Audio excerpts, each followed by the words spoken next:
we talked about this a couple of years ago when it happened on this program. In fact, I interviewed several people. I believe one of them was an elected official from North Carolina.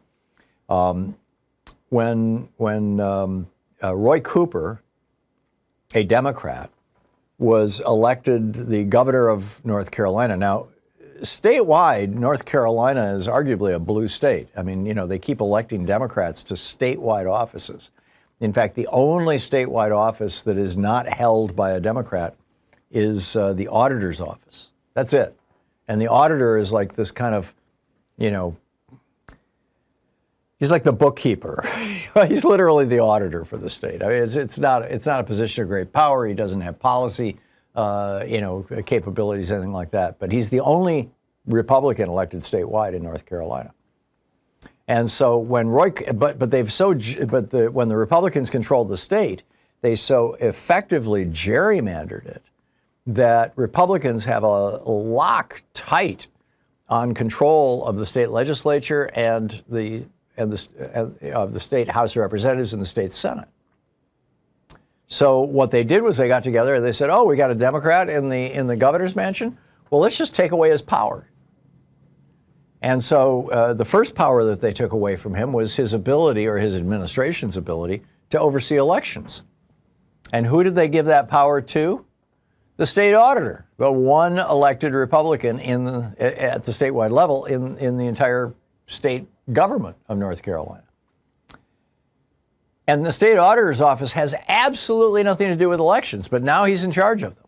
I mean, it should be the Secretary of State, right? But the Secretary of State's a Democrat. Well, as Rachel Maddow pointed out on her program last night, this is now going national. Republicans around the country, where they control states that are so gerrymandered that they still control the legislature, but are becoming blue, and so the states are electing Democratic governors and Democratic administrations. There are multiple efforts in multiple states now to strip those governors of their gubernatorial powers. And this is something that, you know, we all want to be paying very, very careful attention to. The Republican motto is, if you can't win, cheat, right? and they've been doing it in a big way. And if you lose, lie, right? If you do lose, lie about it. I mean, as Donald Trump, of course, with his big lie about the 2020 election, and also about the Russian efforts in 2016 that were acknowledged in a report that was written by and signed off on by Marco Rubio, who's now our Secretary of State. Trump continues to lie about that, going, Russia, Russia, Russia, like it didn't happen. It did happen. The Russians helped put Donald Trump in the White House in 2016.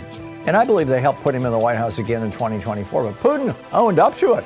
Right in front of God and everybody at Helsinki. He said, yeah, we definitely helped him.